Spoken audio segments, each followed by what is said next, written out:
YouTube, this is Morgan Airspeed Prime here with my next Boruto manga review. This one's going to be for chapter 52, which is called Baryon Mode. And this was a very interesting chapter.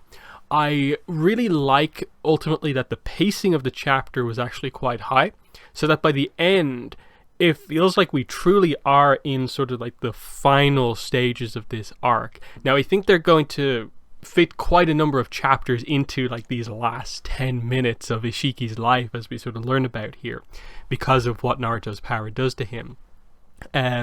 So that's probably like the main takeaway, is just like, whoa, we went from potentially there still being like, I suppose like almost like 5-10 chapters left, like they could really go on a lot with this, to no, like in universe 10 minutes left of this threat basically. But there's obviously a lot of pieces moving. Stuff could happen still in the next like chapter or two as we cover this like final countdown on Ishiki's life. This being the chapter that fully reveals Naruto's new mode here, as the title says, Baryon Mode. I think visually it looks great because we get, as you can, if you read the chapter, color, cover here for the chapter. Really nice image of Naruto in this new mode, getting to see the colors full orange here, with orange and black being the main sort of color scheme, of course, for Naruto.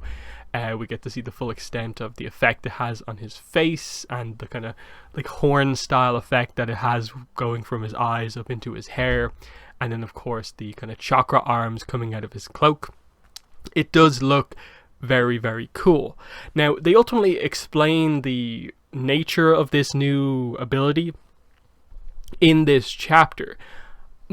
I think the issue I have with it, and I don't really have that much of an issue with it, is just that creatively it doesn't change that much about how the fight actually takes place, in that this doesn't unlock any new jutsu. Naruto doesn't really use any jutsu in using this mode, and it very much feels written in a way where it means the artist doesn't have that much room to do anything creatively. And I don't know if that's on the artist or the writer, that basically what we had before was a lot of punch kick, not a lot of jutsu being used. To Naruto now looks different. We are told it's a power up, but the action is still taijutsu, punch, kick, slam into a wall. No jutsu is being used. And the ultimate explanation, it really comes down to the fight has to be punch, kick, and extend it out that way, because that's how Naruto's going to get the most value out of this time-limited ability here. And I'm going back and forth constantly in my head about, is this really lazy or is it really clever? And I honestly am not particularly sure. I think when the anime gets around to this, it's going to look incredible, and I think they'll add a little bit extra on so that it looks and works a bit more interestingly than we sort of have here. But I think with this chapter, let's get into the details here straight away. So again, cover page, really, really nice. I really love this piece of art, so that's one thing to say. But yeah, we jump in, the smoke clears away, and we get our full look, I suppose, within the body of the manga of Naruto in this new mode, Baryon Mode, as we'll learn in a page or two. I love the second panel of this chapter. That look from Naruto, it's so serious, the art is really, really well done, and it gets across so much like character of just Naruto looks at Ishiki looks back, and he has seen a change in Naruto here. Naruto understands this ability, knows what he has to do, and is just dead set on what he has to do. I really, really like that. Ishiki's worried, you can see from his face. How could he still have such an ace up his sleeve? Why didn't he use it before? And Sasuke is even shocked by this. He never told me he had a move like this. Boruto does get to see Naruto in this mode, before he, I think, passes out a couple of pages into the chapter. So it's another moment where he gets to see the full scope of Naruto's power, and that he has kind of fallen here. So kind of that will lead to, I suppose, growth for Boruto, seeing Naruto make this sacrifice ultimately. But then we move on to a page where we get the explanation on, okay, we've seen it, it looks cool. What is this? How is this actually going to work? How is this different than any other chakra mode that Naruto's used before? Think of it like like nuclear fusion. It's a similar principle to how the sun produces energy. So he goes on to basically say, okay, the theory of this doesn't particularly matter. Here's what's happening. My chakra and your chakra are serving as the kernels to produce a whole other new type of energy. That's all. And Naruto asks, okay, new energy, but how is it different than Six Paths mode or Kurama mode or Sage mode or something like that? And Kurama explains it's different from the very root of it. The other modes involve taking chakra that you acquire from elsewhere and just using it. But this is a totally different beast. As the raw materials to create this energy, my chakra and yours get consumed until one or both our lives run out. Don't make any unnecessary moves. Even rid yourself of superfluous thoughts. Those are the tricks to keep this Baryon mode going for as long as possible. So it's a little bit difficult to, I suppose, wrap your head around, but it's a pretty to the point explanation here. It's not just Naruto's chakra combined with Kurama's chakra. It's those two chakras being like consumed and fully transformed into a whole new type of energy that is the energy coming off of this mode. And it is being, like, basically their life force is being sort of drained from them as this energy is being used. And then as the chapter goes on, we'll get a deeper explanation of why this is so life-threatening but also so dangerous to their opponents. But the fight begins at this point. Ishiki's like, I don't care for that look in your eyes. And I think this is the problem. The big Naruto, new mode, new ability, and the fight is just about to begin, and the first strike is Ishiki charges at Naruto, and Naruto just blocks it with his forearm up. Oh. And this is what this manga tends to do at times. It's just, it really seems to lean, when it gets into these situations, on let's just have them do taijutsu. Even though the characters have all these like unique abilities and stuff like that, let's just do taijutsu. Now, they give a plot reason for why this happens, but I think if Naruto used jutsu, given what this form of energy is and how it works, it could have had the same effect. It just feels a little lazy to me in that it makes this incredible moment and sacrifice for Naruto not feel as important, because it's just sort of, Naruto is faster now. His numbers have gone up, and now he is capable of defeating Ishiki. He has unlocked like new abilities and stuff like that. It's literally just, by doing this, he has this form of energy that allows him to compete. And they show this by just taijutsu.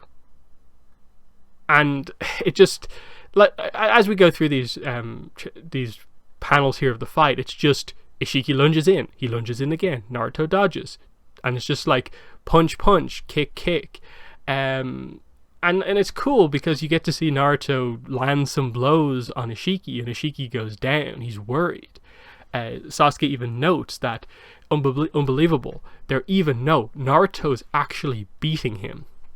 Then Ishiki decides, okay, I'll use my eye powers. So out of nowhere, of course, he has the cubes, which he's had stored from earlier on, appear.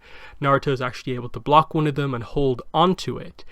At this point, Boruto kind of gets a bit hit here. Sasuke takes Boruto to safety, and Naruto just chucks one of these cubes at Ishiki. Ishiki dodges, but this time it's sort of the reverse situation. Ishiki in the air gets caught by Naruto. Naruto kicks him into the ground. He has the advantage. Ishiki charges at Naruto again. This is like the third or fourth time in the chapter that this has happened. And again, clash of forearms here, taijutsu. Naruto lands a punch. Naruto lands a kick, sends him flying. Ishiki then tries to fire the sort of chakra rods, but Naruto sort of catches them, and this is a shocking moment for Sasuke because he notes that I'm barely even able to track them with my Sharingan, but Naruto caught them.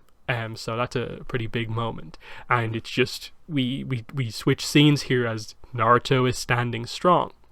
So then we cut over to Kawaki and Amado, of course. So Amado asks questions about his prosthetic arm. It runs on chakra, right?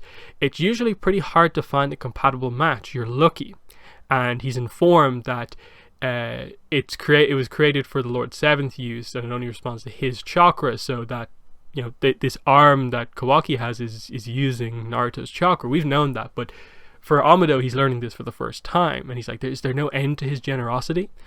And Sumire asks, are you able to restore Kawaki's right hand? And he says, yes, it'll be my first task when all of this is over. He's due for a checkup anyway.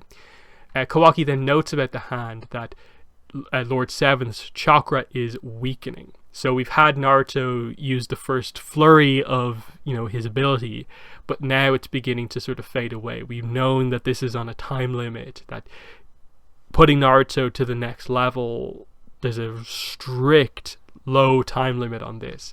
So we cut back to the fight at this point. Naruto takes a knee here as it's beginning to sort of take effect.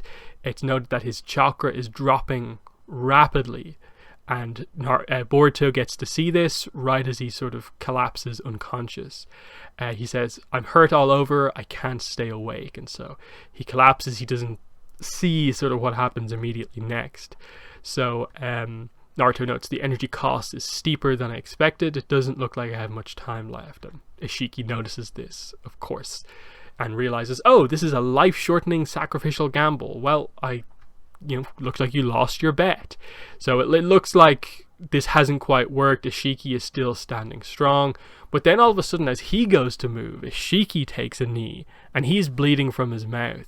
And he's like, wait, what happened? Like, this is where they try and get over the fact that, like, the fight that they just had was like, okay, Naruto's quick and can stand up to Ishiki, but he didn't do anything impressive. And the reveal sort of comes out here. I haven't taken such a lethal amount of damage. What have you done? And Naruto reveals. Now the real game begins, to see which of us dies first. And Ishiki looks down and he sees sort of, I suppose, his energy sort of like flaring off of him, like begins to sort of fade away, and it's just like dying, like the fire of the energy within him is just beginning to fade away. Naruto charges at Ishiki, and again, here's the full explanation here from Kurama. The power is immense. It should definitely exceed his. However, we still wouldn't win against him because the drawbacks are too great. We'll end up dying before he does. Relax. That would normally be the case, but our circumstances here are different. That's why I chose this method. You see, the downside that it shortens our lives is the key. Because all the chakra is connected, this same power that comes into being from bits of our lives also shaves off his life when it comes into contact with him. And this is where we go back to Ishiki, and he notes that, like, wait, what's happening? Unbelievable. Like, my lifespan is shrinking? Is that what this ability is doing? And he says, I should have had at least 20 hours left, even conservatively, but somehow I've got less than 30 minutes left. And the explanation continues. Don't think about taking him down. Focus only on getting in your attacks, just like a boxer aiming to win by decision. Shave off the rest of his life before ours runs out. So here's the explanation for why Naruto hasn't been doing any crazy jutsu or anything like that, and it has only been taijutsu, because basically the idea of this ability is just that because Naruto is radiating off this Baryon energy, the key to succeeding with it is to just constantly keep touching Ishiki effectively. That literally, just because of time, Naruto's life is kind of fading away as this energy comes off of him. But once that energy comes into contact with Ishiki, it's also shaving off his energy. And so that's why Naruto is basically coming in, making sure, okay, I'll block his attack physically and counter with a physical attack of my own. That way, attack or defense, I'm doing what I want to do against him. And so he's got 30 minutes left, but like Naruto hits him like 3 or 4 times here in this final sequence. Dodge, miss, kick to the stomach. Ishiki's down on the ground. it's noted here. The force isn't the issue. Just merely getting hit by them is the problem. So again, it's noted Naruto's chakra is getting lower and lower. Don't tell me he's... So Sasuke is beginning to realize that this is a life sacrifice style thing. So Naruto's getting weaker and weaker, but all he needs to do is just keep hitting a few blows every so often. So Ishiki sort of, with the last bit of his life here, gains control over Naruto, has him on the ground by the neck. But again, the visual of the sort of fire dying down around Ishiki, it begins to shrink even more, even more. Less than 10 minutes left now. I've got to prepare Kawaki, my vessel, right away. So at this point, this page, you're like, how is this going to work? Like, he has no idea where Kawaki really is. How is Kawaki going to get into contact with Ishiki and have the karma mark transplanted in him again? How is this all going to actually happen? So then, this is where we get the idea that he as he's in direct contact with Naruto here, he realizes, oh, this chakra that's coming off Naruto, I can sense something. It's connected to something. And then he sort of puts his other hand out and is like activating something. And he says, the last one standing will be Otsutsuki Ishiki after all, not you lesser species. So we cut back to Kawaki and everyone else. And all of a sudden, coming out of Kawaki's hand is the transportation jutsu. So the space-time ninjutsu activates, and Kawaki is teleported from being in the room next to Amado right onto the battlefield next to Naruto and Ishiki. So this is how it's all going to play out here. It's revealed that he basically sensed that Naruto's chakra was connected to something else, and that something else was the hand of the artificial hand of Kawaki. So this thing that represents how much Naruto sort of cares for Kawaki is the thing that has brought Kawaki back into play here through this connection. So he says, I see that unsightly right hand was functioning via your chakra, Hokage. I'm grateful to you. Thanks to that meddlesome link, I was able to detect Kawaki and drag him out here at this late moment. And so this is terrible. This is how he wins even with only 10 minutes left. That it doesn't matter that he's going to be like technically defeated here at this moment. He's going to die because the vessel that he's prepared all this time is right there. Now, it does mean that we're going to be, I suppose, in a few chapters' time, once this all plays out, in a situation where the karma mark is going to have to extract within Kawaki, but this sets most of the pieces into motion and into place for the chapter 1 moment from Boruto to actually take place. But there is still 2 final panels left. Small one of Boruto just showing that he's sort of unconscious, and then boom, eye opens up, kind of blink sound effect, and boom, it looks like Boruto is awake, ready to go, and it looks like we're getting, I guess it's either Jogon or Momoshiki that they're teasing here.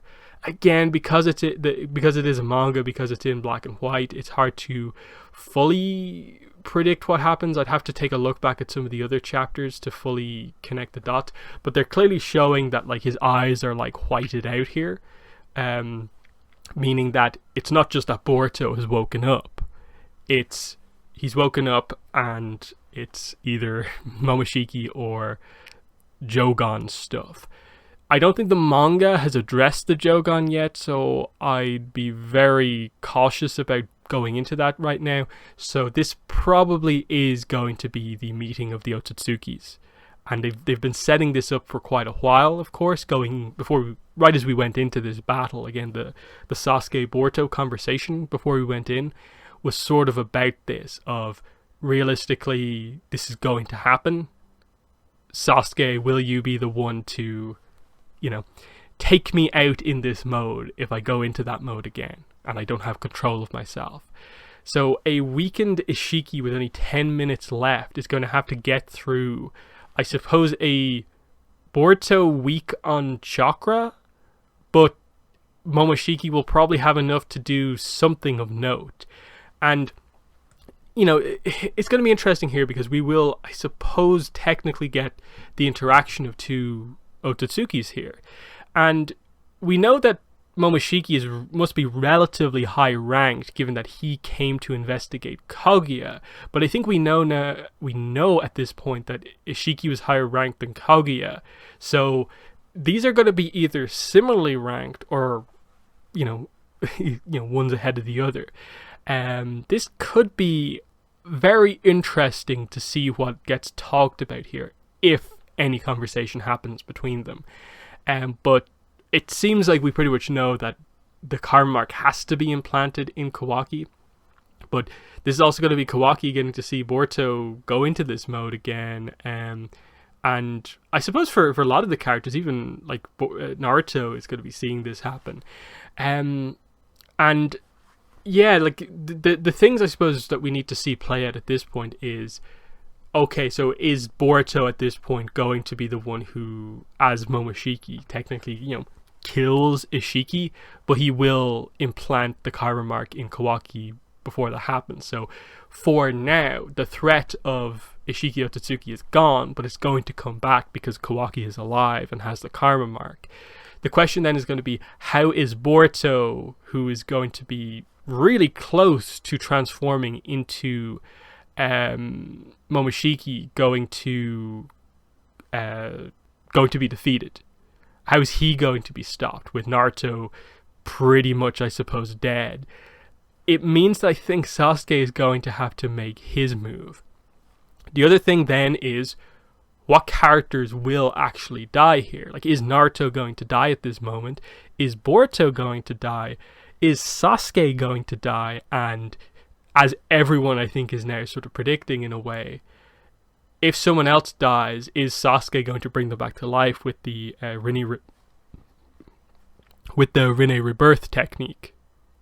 That seems to be one thing that they can do, because of course the wording on what happened to Naruto is that like he was sent away somewhere, not that he was dead.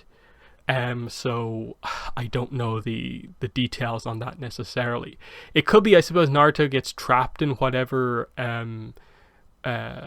dimension Ishiki's stuff goes to when he like shrinks them down super small.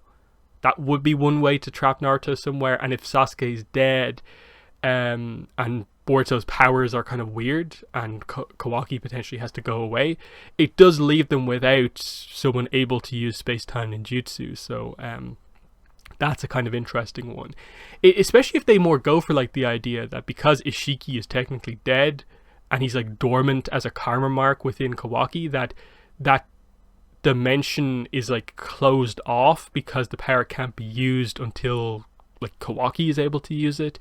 That could be a way to explain like Naruto being like missing for like this long. But it seems like we're all but ready to make the transition into sort of Boruto Shippuden at this point.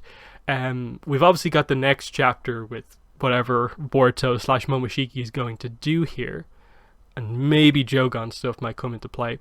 But yeah, you have to resolve Naruto. Is he going to die here? Is something going to happen to Kurama instead? Because they've also addressed that whole idea that it is both of their energies, and Kurama's talking like if one of our or both of our energies go out first.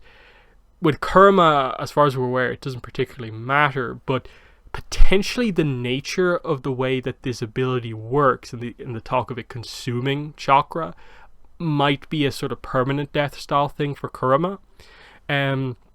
But I think you do actually have to put Naruto at risk, because that's probably who you need to do the Rinne rebirth on. I think it has more impact if Sasuke does it for Naruto rather than Sasuke doing it for Boruto, if anything was to happen. But the setup is that Sasuke has to fight Boruto as Momoshiki and, finish the job. And the only way for, I suppose, him to redeem himself if he has to kill Boruto would be to revive him. So there's so many ways that this could go. We're just waiting for it to get there. But yeah, like I was saying throughout the chapter, I think there's some really good stuff here. Like this finally clarifies like why we've been cutting back to Amado and Kawaki so much. I actually like the end explanation on Naruto's ability, but I didn't like that it made the fight just, taijutsu, punch, kick. Like, it makes sense. It's a good explanation for why it has to be that way. But I still don't particularly enjoy the fact that the hero's big power-up is just to punch, kick better.